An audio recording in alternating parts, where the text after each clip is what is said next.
Hey guys, Startup Survival here. I'm out in the woods for a quick fire making exercise. Come along with me and we're going to use the Hobo stove and cut up some small wood here and just have a quick fire. I'm actually going to be traveling down to Mexico for the next couple of weeks, and that's going to be a fun experience, but I'm probably not going to have as much of an opportunity to do outdoorsy stuff as I do here. Certainly not as much bushcraft stuff. So I thought it would be fun the day before I go to come out here and just do a little fire in my Hobo stove. So the area I'm in is like an area that I come to fairly often, and I keep a bit of stuff here just to like help me out.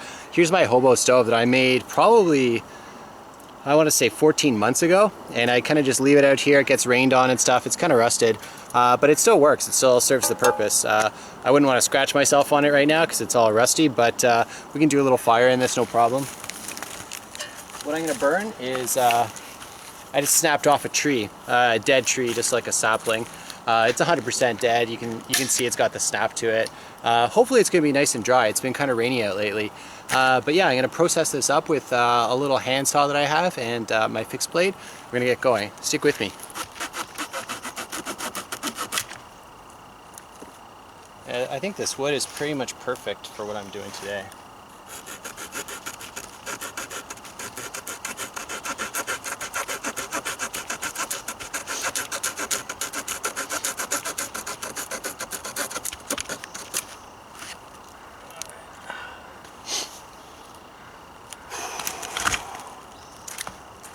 Alright, I'd say maybe 3 or 4 more and then we're good to go. They're getting thicker now too. Got my baton here, BK-16. This is a new knife for me, so I'm still sort of collecting some information on it, but the reason I bought it was for day hiking and that sort of thing, just having a good fixed blade to throw in the bag. Easy to carry, so let's see how it does with this stuff. This stuff's not very big, so I think it's going to do just fine. Just want to baton this stuff even though it's not very big, just to get those like nice sharp edges on it. Kind of seem to be going into the dirt a little here. I'll just put it on top of this. Yeah, that works nice. So now I got some of these sharp edges on here, so we'll just throw those in the can as we do them. I'll quarter these. Nice and dry in the middle, nice and dry, I like that. Alright, let's do a couple more here. I think I'll split up all these actually.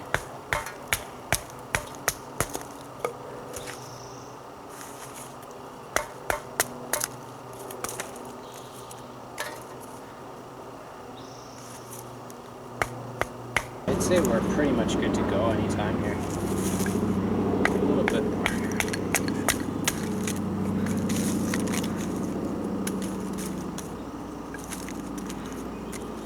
Some nice sharp edges here, so this stuff's going to burn pretty good, I think.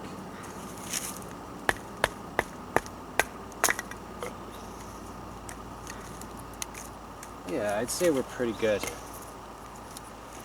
So let's see how many pieces we got here. 1, 2,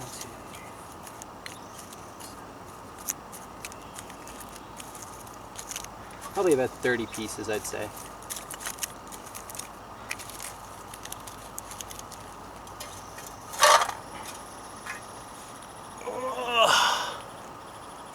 This is hard work, man. Nothing out in the woods comes easy. It's all labor. It's all you, too.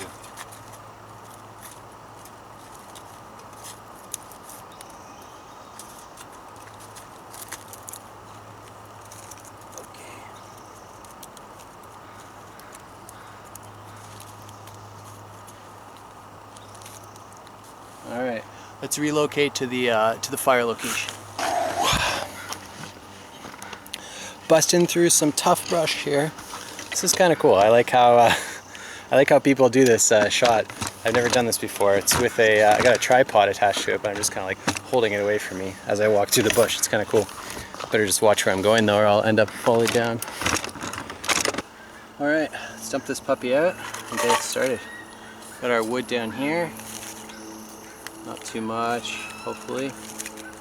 Ground's kind of damp. I probably shouldn't have dumped it out down there. I like to try to keep moisture out of my wood whenever possible. Otherwise, you get a lot of smoke, and that sucks. Alright, so what should we use for tinder?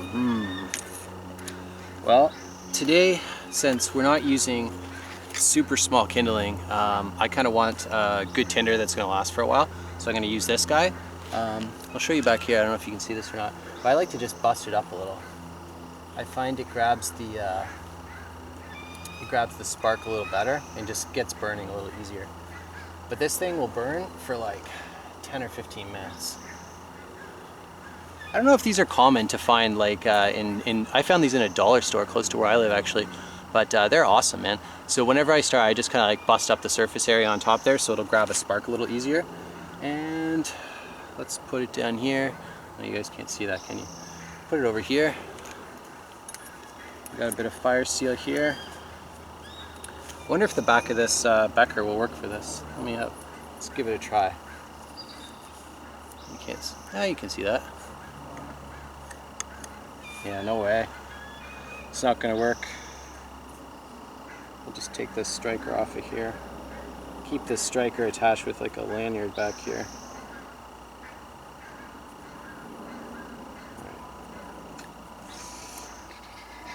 Okay, let's do it.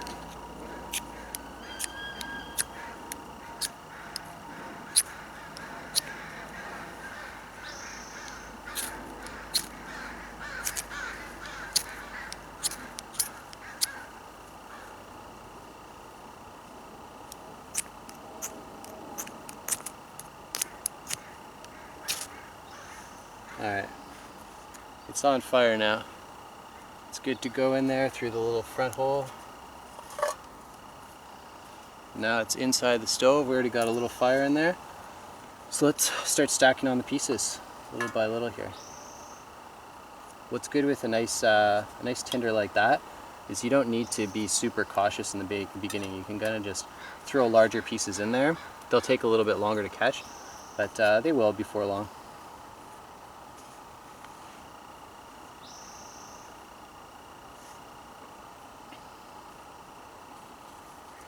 You mark my words, in a minute or two we'll have a nice fire in there.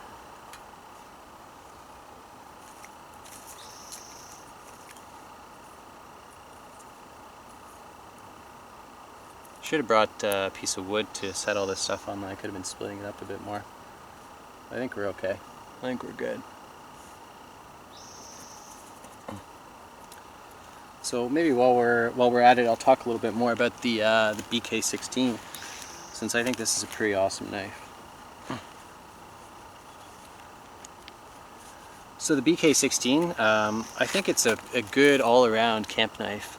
It's small enough to take with you day hiking.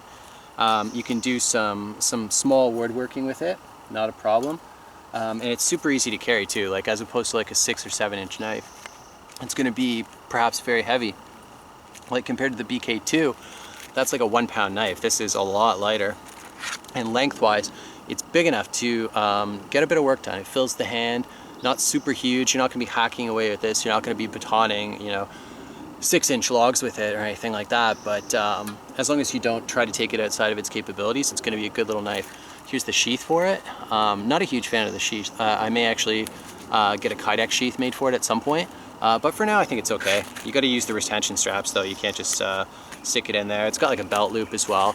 The other cool thing is that they give you a second set of handles on it. They give you a black set of handles, but that would look kind of strange with the sheath. So I switched over to the brown ones.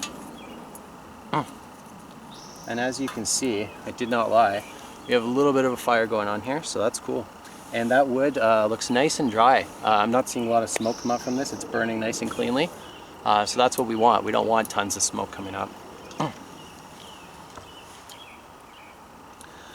This Kogan's fire steel, I bought this for maybe like $5 or something, and it's pretty thick actually in diameter, so you can see it'll last for a while. But what I found actually last week or so when I was just playing around with it at the house, just striking it, getting some sparks off it, is it just kind of popped out of the thing. So I had to super glue it back in, and now it seems pretty good to go. But that did not inspire confidence, suffice to say. Yeah, it's funny. I think a Hobo stove actually could work really well in some kind of a man-made shelter, because if you add enough insulation outside of that, you can make a little fire like this, and it will heat the whole place up The amount of heat that comes off this tiny little fire is actually pretty awesome. What's going to suck though is you can't put any large pieces in, you just got to put these small guys in. But if it was really like a survival matter or whatever, this is easy enough to carry in your bag. They actually make some other ones that are like fire boxes, which I may look into at some point in time, but those tend to be kind of heavy, I think. So this is nice and light.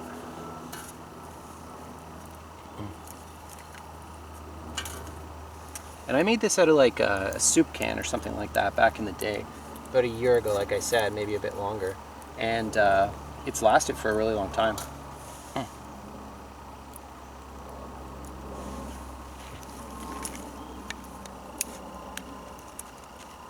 Got some damp moss underneath, but you got to be careful actually, because I find that whatever's under it tends to get kind of scorched. So this like little piece of moss here is smoking, so you got to be careful for sure. But I'll throw all that, I'll throw some water on that at the end and it'll be good to go.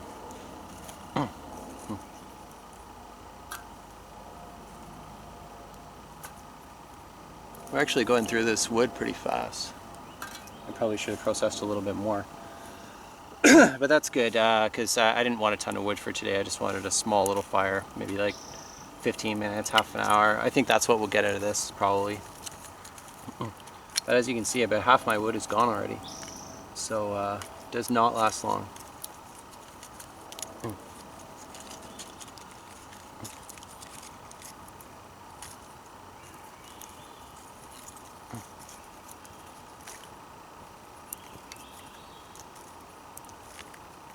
I have to say, fire making is an absolute pleasure. It's one of my favorite parts about being out in the woods and all that sort of thing. And if you go camping and you can't make a fire, it's still fun, but it's not the same for me anyways. I guess I'm kind of a pyromaniac. I don't know if you can see up there right now, but the sky is basically one giant cloud right now, so we're looking at maybe an hour or two left before it starts raining. I basically just dropped what I was doing today and came out here because I knew if I didn't do it now, I might not get another chance. Oh, check this hat out. I had the exact same hat back in the day. It's like a Dockers hat that I bought from the Bay, which is like, it's sort of like a Nordstrom's or something like that we have in Canada. And I love this hat, man. It's just awesome. It's orange inside, nice and cool, and it's super. It's called like a low profile hat, so you don't have a whole bunch sticking up like a railway conductor or something.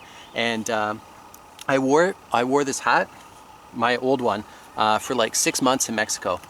By the end, the color of it outside was like a completely different color than inside. It was like this light outside.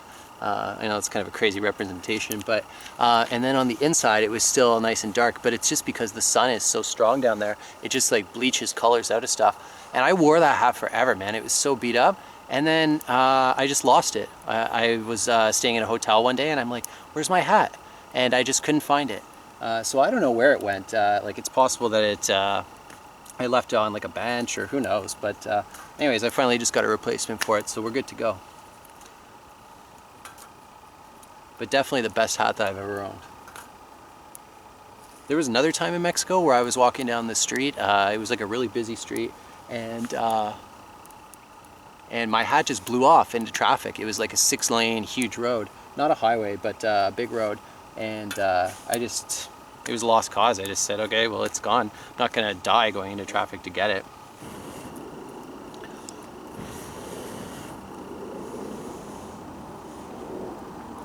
Fuel and oxygen and ignition source, that's what you need. Yeah, still some good heat coming off there. It's not a cold day, but having a fire is always nice.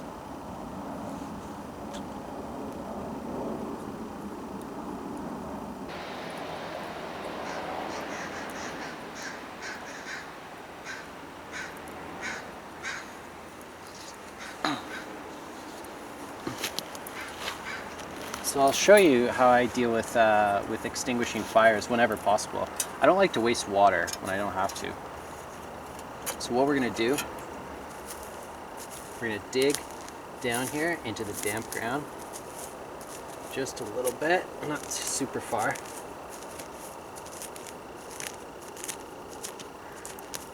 Got my primitive digging tool here.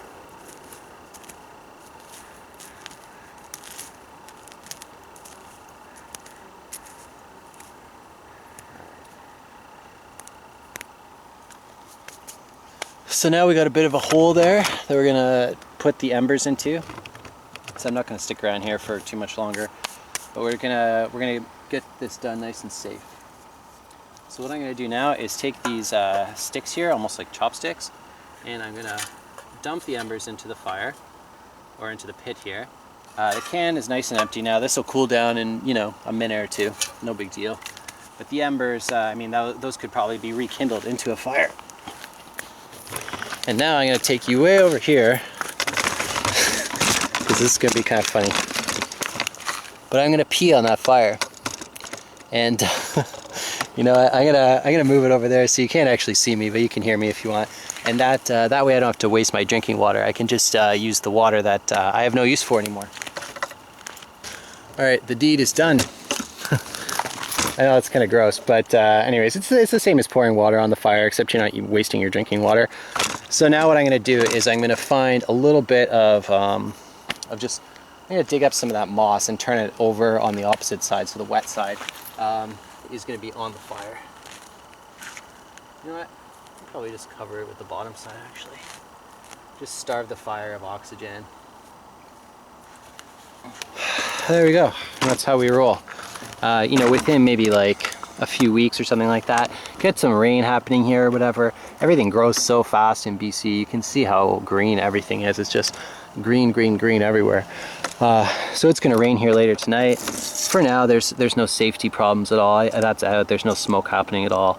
But yeah, take away the oxygen, make the area wet, and you've made it as safe as you possibly can. No smoke means no fire, right?